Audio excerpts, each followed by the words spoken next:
Мир вам! Продолжаем читать владыку Афанасия и его книгу «Открытое сердце церкви». Помыслы в нашей жизни. Вопрос.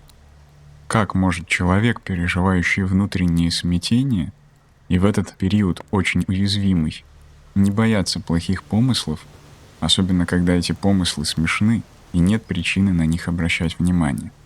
Еще говорится, что совершенная любовь изгоняет страх. Как мы можем укрепить эту веру, чтобы не бояться и терпеливо изгонять помыслы? Ответ. Думаю, что многих заботит вопрос о помыслах. Великое искусство, дорогие мои, уметь справляться с помыслами, одолевающими людей, особенно в наши дни. Видимо, чувствительность в наше время существует в большей степени, чем раньше. Скорее даже гиперчувствительность, которая, как любая чрезмерность, становится для человека проблемой. Любое чувство, насколько бы хорошим оно ни было, если оно чрезмерно, обязательно создаст проблемы. Сделаем краткий экскурс в учение о помыслах, основываясь на заветах святых отцов. Благодаря своей духовной борьбе они ясно и четко разъяснили нам все, что касается помыслов. Как говорят святые отцы, помыслы имеют 3 вида происхождения: от Бога, от человека и от бесов.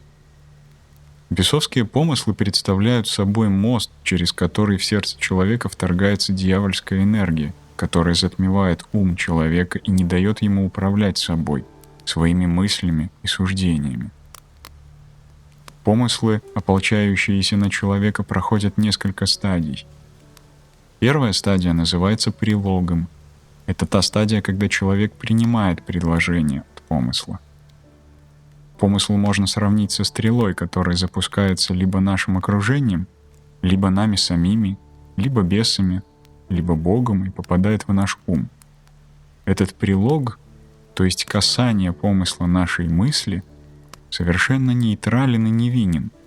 Мы не имеем никакого отношения, никакой вины, будь то хороший помысл или плохой. Это может быть святой помысл, а может быть и грязный, безумный, глупый, который мы совершенно не хотим иметь, который нам не нравится. Вот такой помысл и называется прилогом. На данной стадии человек ни в какой степени не причастен к этому помыслу и потому не должен придавать ему значения, не должен смущаться. Часто случается, что мы идем в церковь помолиться, и несмотря на это у нас в голове беспрерывно роятся нечистые богохульные помыслы. Помыслы против Бога, против святых, против церкви, против всех. Нас это смущает, и мы думаем, как такое возможно? Я пришел в храм помолиться, и на меня нападают тысячи нечистых мыслей. Мы приходим в смятение, тревогу и расстройство. Конечно, человек, ведущий духовную жизнь, знает, что такое помыслы. Он знает, что не должен обращать внимание на них, не должен придавать им значения. Он не должен переживать и даже исповедоваться в этом не должен. Человеку не нужно исповедоваться в том, что на него нападают какие-то помыслы. Человек не должен брать их в расчет, даже не должен молиться против таких помыслов. Когда кто-либо молится против этих помыслов, он подобен человеку, который находится у себя дома, а с улицы его кто-то зовет: «Выходи, сразимся, если ты смелый». Человек отвечает: «Я не боюсь». Строит из себя смельчака, но между тем дрожит и звонит в полицию, чтобы она приехала и спасла его. Так вести себя смешно. Если ты не обращаешь на помыслы внимания, а на них не нужно обращать внимание, то и не молись против этих помыслов. Продолжай заниматься тем делом, которым занимался. Не придавай никакого значения этим помыслам. Наличие помыслов нас не характеризует, дорогие мои. Другими словами, если человек постоянно имеет помыслы украсть, он не является вором. Человек, у которого есть помыслы ударить кого-то, не является жестоким. Человек, у которого плотские помыслы, не является плотским. Отцы церкви говорят, что человека не характеризует наличие помыслов. Конечно, может быть склонность, слабость в той сфере, в которой человека борют помыслы. Это может быть временная брань, которая пройдет. Но если человек оказывает сопротивление и не поддается этому потоку помыслов, если он не принимает эти помыслы, не соглашается с ними, не ассоциирует себя со своими помыслами, тогда Господь приходит на помощь, и благодать Божия помогает и исцеляет человека, избавляя его от помыслов. Или, по крайней мере, помогает ему освободиться от этих помыслов, не утонуть в них. Так что первая стадия, прилог, очень важна. Если человек научился пресекать помыслы, останавливать эту силу еще на уровне прилога, на первой стадии, то значит у него получилось без особой борьбы избавить себя от многих и великих браней. Вторая стадия. Если человек не может игнорировать помыслы, следует прибегнуть к молитве. То есть, если ты не можешь игнорировать их, и ум останавливается на них, дай своему уму другое занятие. Твори Иисусову молитву снова и снова. Молись. Когда человек молится, ум его укрепляется и постепенно привлекает к себе благодать Святаго Духа. После этого человек, безусловно, получает силу отгнать душащие его помыслы. Даже если человек не может молиться, он может изобрести какой угодно другой способ, чтобы только уничтожить силу помысла, когда он еще в зародыше. Когда сила помысла пресекается, он крайне ослабевает, и даже если вновь переходит, то уже не в состоянии задушить человека. Как видите, в тактику войны, духовной войны, входит не только сопротивление, защита и нападение, но и отступление. Нередко оно может быть победой. Помните Иосифа из Ветхого Завета? Он не мог ни оказать сопротивление, ни защищаться. Ничего такого сделать не мог, поэтому он оставил свою одежду, ушел, убежал, исчез. Он удалился от соблазна. Соблазны, дорогие мои, имеют огромную силу над человеком, особенно если человек хотя бы раз в жизни поддался. Знаете, какую силу имеет грех? Страшную силу имеет над человеком не только соблазн, но и место, где совершался грех. Недаром отцы церкви, мудрые подвижники, избегали соблазнов. Они знали, что это может стать причиной греха, и не шли туда. И если даже случайно оказывались рядом с этим местом, то удалялись оттуда любой ценой. Кто может сказать, что, подвергая себя соблазнам, он остается невредимым? Думаю, такого человека нет. Третья стадия — это сочетание.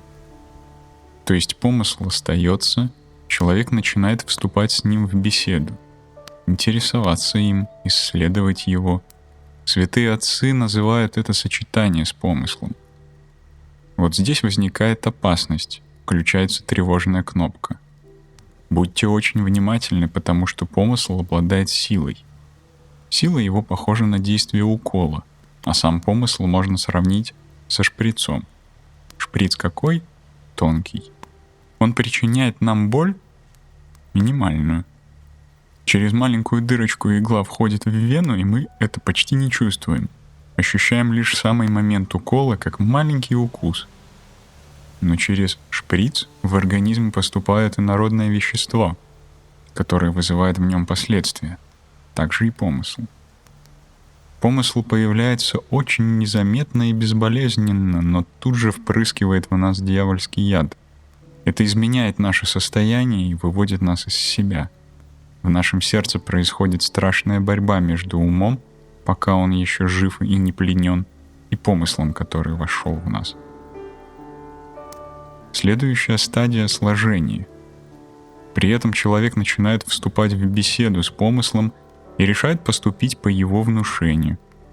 Как только человек соглашается с помыслом, ум его выключается и перестает работать.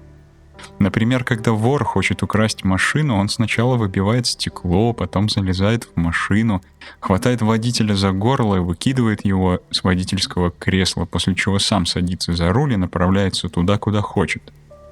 а водитель ничего не может сказать. Ему заткнули рот и уши, завязали глаза так, что он не видит, не слышит, не говорит. Это уже пленение. Это называется стадией пленения. Человек уже находится в плену. На этой стадии человек уже не может остановиться. Даже если он увидит перед собой живого Христа, он не сможет остановиться. Стадия пленения самая страшная. Человек становится рабом греха. Всякий, делающий грех, есть раб греха. Иоанна 8:34 говорится в Священном Писании. После того, как человек попадет в плен и совершит грех 1 или 2 раза, грех этот превращается в страсть. Страсть же действует в человеке деспотично. Она берет власть над человеком, как будто бы ты отдал ей свой ключ от себя. И она, когда хочет, вынимает его из кармана, открывает твой ум и заходит внутрь. Человек может кричать, протестовать, ничто не поможет. У страсти в руках ключ, и она заходит в тебя и выходит, когда захочет. Не думайте, что это касается только плотских страстей. Это только один из видов страстей. Знаете, сколько их у нас? Очень много. Возьмем человека, играющего в карты. Он ведет себя как безумец. Как безумец губит свою семью, то есть становится вором, ворует у своих детей, у жены, у тещи и где только может найти, чтобы было на что сыграть в карты. Он взрослый человек и понимает, что губит себя. И я, дорогие мои, знаю таких карточных игроков, людей в возрасте 50-60 лет. Видел, как они страдают и мучаются, как воруют у своих внуков. Представьте себе деда, который ворует у своего внука деньги на игру в карты. Он не в состоянии остановиться, не может, у него не получается. Что ты с ним не делай, угрожай, вяжи, но все равно, когда наступит время игры, он пойдет во что бы то ни стало. Невероятно, что происходит с человеком, когда он в пленении. Это состояние невозможно объяснить разумом, оно не поддается логике. Почему же так? Потому что человек лишился ума. Он обезглавлен, как говорят святые отцы. Ему отрубило голову искушение, и само встало на место ума. И человеком начинает управлять иная сила. Таким образом развивается помысл в человеке. Однако даже если человек оказывается в пленении, мы должны знать, дорогие мои, одну важную вещь, которая отличает церковь от психологов. Психологи объясняют поведение и все проявления человека, основываясь на логике. Например, ты идешь к психологу и говоришь ему: «Я хочу побить своего отца». Психолог начнет тебе объяснять, что когда твоя мать была беременна, возможно, отец как-то оттаскал ее за волосы и предложит тебе логический анализ твоих психологических проблем. В этом может быть доля правды. Мы знаем, что человек подвержен влиянию с самой начальной стадии своего существования в виде первой клетки. Но затем психологи предлагают человеческие решения. Почему? Потому что психология не признает одного фактора — не признает благодати Божьей. В то время как церковь говорит: да, ты такой и есть, больной, страстный, несчастный. Ты находишься в плену у своих страстей по той или иной причине. Но это не так важно. Какой выход предлагает церковь? Церковь не предлагает простых способов, различных методов для выхода из этого состояния. Но церковь имеет нечто другое, что называется благодатью Божией, которая является целителем человеческой души. Благодать Божия обладает одной отличительной чертой. Она непобедима. Абсолютно ничто ее не может победить. Поэтому, дорогие мои, никто и ничто не может убедить человека, что он осужден, что он обречен, что поскольку у него такие грехи, с ним уже ничего нельзя сделать. Нет. Ты признайся, что ты вор, лжец. Постарайся сделать это правильно, и тогда найдешь выход. В церкви ее вековой опыт, опыт отцов, опыт святых доказывает, что изменяются и отменяются законы естества.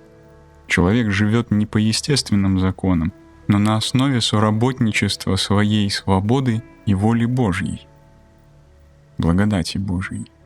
Вот это наличие благодати Божией не знает и не признает психология. В остальном психологи могут быть очень полезными. Некоторым я даже советую ходить к психологам. Идите, чтобы по крайней мере высказаться. Это может быть нужно по двум причинам. Сегодня нелегко высказаться. Идите, высказывайтесь, и даже если придется заплатить за это, ничего страшного. А также необходимо, чтобы было какое-то движение, и психологи могут в этом помочь. Все те методы, которые они рекомендуют, основаны на человеческой логике.